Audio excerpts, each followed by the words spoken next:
Salam Pro Justisia.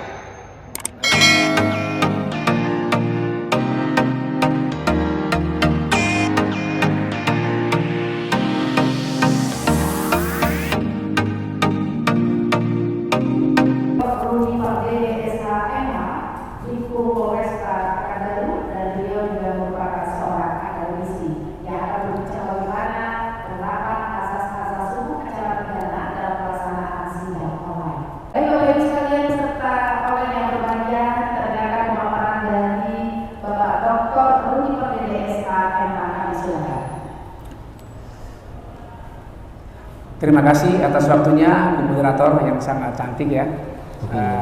Luar biasa hari ini kita. Sebelum kita mulai, mungkin saya mencoba untuk pantun ya, karena kita tinggal di bumi lancang kuning yang sangat berdilau, ini ya Bu ya. Sungguh hebat buah semangka, daunnya lebat, tumbuh berpilin. Sebelum acara dimulai, izinkan saya untuk menyapa hadirin. Yang kami sangat hormati Ibu Dr. Sri Puguh Budi Utami selaku Kepala Badan Penelitian dan Pengembangan Hukum dan HAM, dan juga yang sangat kami hormati di sini Kepala Kantor Wilayah Kemenkumham yang saat ini diwakili oleh Bapak Kadif Pemasyarakatan, yaitu Maulidi Hilal SH MSI. Diberikan materi kepada saya saat ini adalah bagaimana ya implementasi AJAS sidang terbuka untuk umum secara online di masa pandemi. Nah, ini sangat menarik ya kalau kita berbicara AJAS.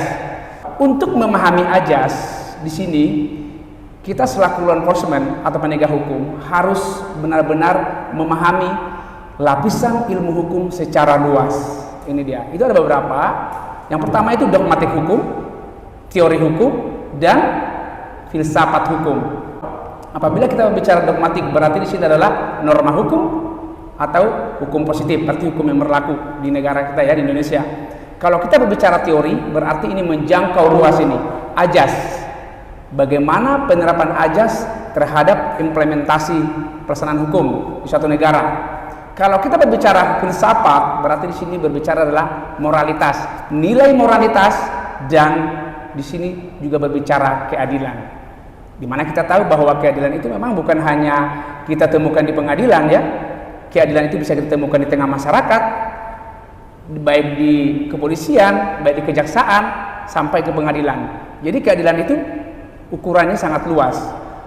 Jadi mungkin ditekankan di sini, agar AJAS ini terpenuhi, diharapkan seluruh para law enforcement harus menguasai 3 lapisan ilmu hukum. Dalam hal kita melakukan beracara pidana, kita mengenal beberapa AJAS hukum acara pidana. Di situ yang pertama bisa kita melihat AJAS diferensial fungsional. Ya, di sini yang menyatakan bahwa AJAS ini setiap aparat penegak hukum selaku law enforcement dalam sistem peradilan pidana memiliki tugas dan fungsinya sendiri yang terpisah antara satu dengan yang lain. AJAS pemeriksaan pengadilan terbuka untuk umum. Nah, di sini yang paling penting ya. Di sini menghendaki adanya bentuk transparansi atau keterbukaan dalam sidang pengadilan di pidana di pengadilan. Baik kita seperti biasanya melakukan sidang secara konvensional sebagaimana diatur dalam KUHP, dan saat ini kita melakukan misalnya sidang secara online di masa pandemi. Dalam hal proses pembuktiannya, sebagai contoh kita melakukan pemeriksaan saksi, ahli, barang bukti, baik barang bukti sebagai instrumen delik, sebagai alat ya, atau korpora delik atau hasil dari kejahatan yang dipakai dalam melakukan suatu tindak pidana, di sini harus benar-benar terbuka untuk umum. Ya, lain hal dalam pemeriksaan itu mungkin ada diatur dalam undang-undang lain, misalnya dalam perkara anak ya Pak ya, atau perkara asusila, itu mungkin ada diatur dalam undang-undang lain ya. Jadi AJAS ini sidang terbuka untuk umum ini harus benar-benar diimplementasikan, karena ini kalau tidak dilaksanakan dalam putusan pengadilan ini bisa batal demi hukum. Kita melihat AJAS, karena ini kan AJAS dalam hal sidang terbuka untuk umum ini juga ditegaskan pada pasal 13 Undang-Undang 48 tahun 2009 tentang kekuasaan kehakiman. Ya, di sini prinsipnya di undang-undang ini ada beberapa elemen di sini yang sangat fundamental ya untuk AJAS-nya. Di sini semua sidang di pengadilan itu terbuka untuk umum, kecuali seperti yang tadi ya, undang-undang menentukan hal lain.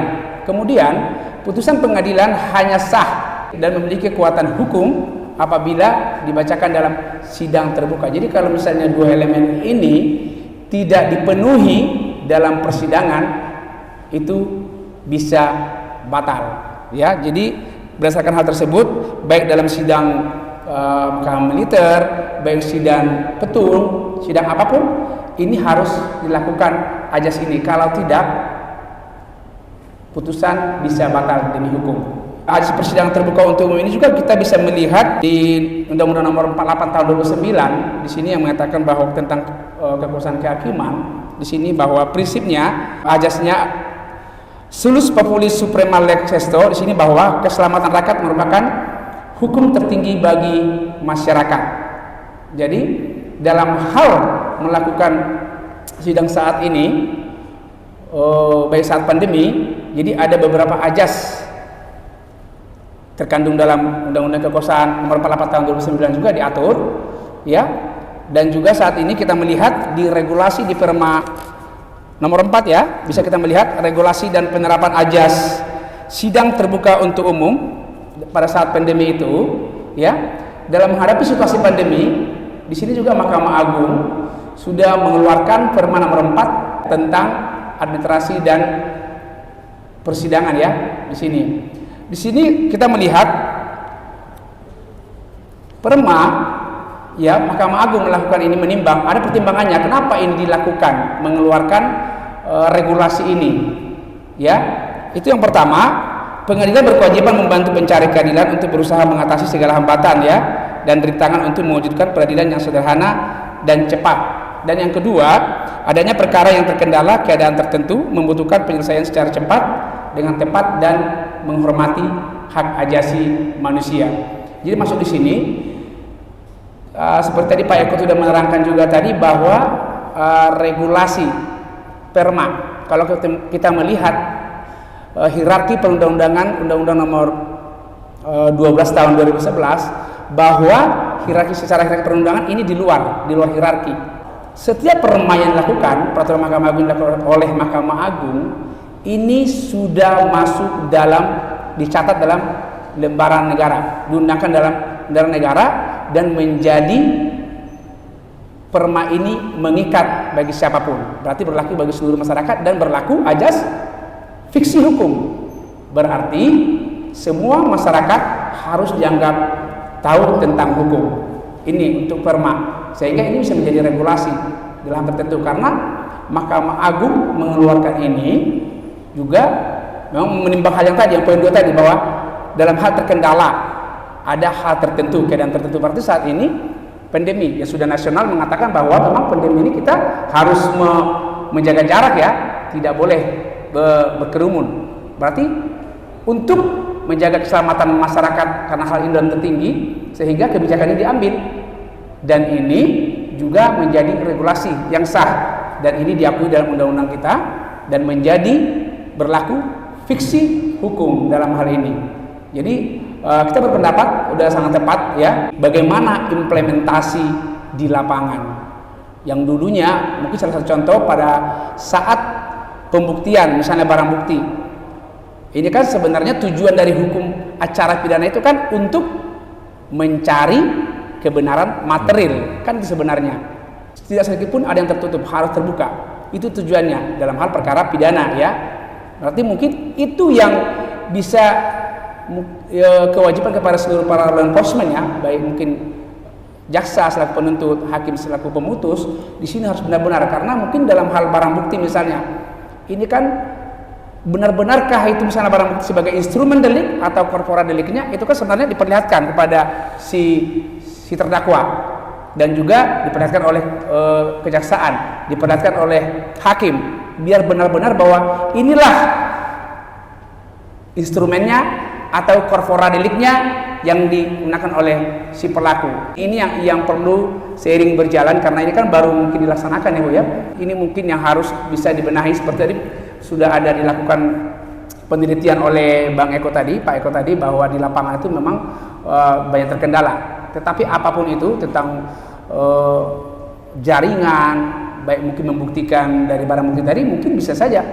Bagaimana dengan secara Zoom membuktikan bahwa benar-benar, apalagi nanti ada akta atau barang bukti yang berupa ini ya, bisa hakim melihat dari Zoom, terdakwa juga, mungkin kebenaran material sebagaimana tujuan dari hukum acara pidana untuk mencari dan menemukan kebenaran material, itu mungkin bisa tidak maksimal. Itu sangat bagus dilakukan penelitian. Tetapi saat ini dalam hal keadaan tertentu, ini nasional pandemi, regulasi ini memang sudah pas dan juga memiliki kekuatan hukum. Walaupun secara saat ini dengan adanya terkendala keadaan tertentu tadi, pandemi secara nasional, sehingga Mahkamah Agung mengeluarkan perma dan ini sudah masuk dalam lembaran negara dan sudah diundangkan. Jadi ini juga tidak menjadi suatu perdebatan yang perlu kita perdebatkan.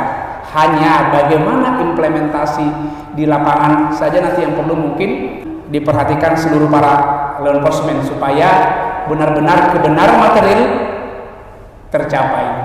Jadi kaitan pelaksanaan perkara pidana secara online ini dengan ajas persidangan terbuka untuk umum ada beberapa harus kita perhatikan. Yang pertama itu adalah dasar hukum, regulasi.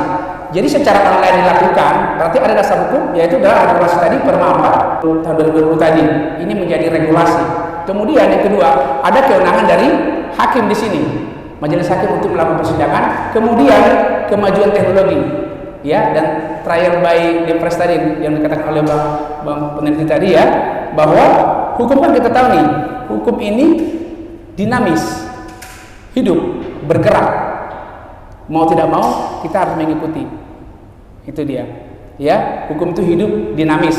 Sehingga dengan pelaksanaan ini kaitannya ya, pelaksanaan dalam persidangan ini ada juga di sini 3 elemen tadi, dasar hukumnya, kewenangan dan kemajuan teknologi. Jadi implikasi tidak terpenuhinya ajas persidangan terbuka untuk umum, implikasi ya, itu jelas persidangan ini tadi secara online tadi putusannya batal demi hukum. Misalnya seperti tadi dalam hal sidang online putus-putus, tidak jelas, tidak boleh dilanjutkan, tetap harus sampai jelas. Bagaimana pembuktian lagi harus jelas. Tapi kalau itu misalnya tidak jelas, itu putusannya bisa batal demi hukum. Makanya nanti sangat hati-hati. Karena apa? Si terdakwa baik siapapun yang ada kepentingan dalam hal itu berhak melakukan upaya hukum, ya, baik banding, kasasi dan apapun itu.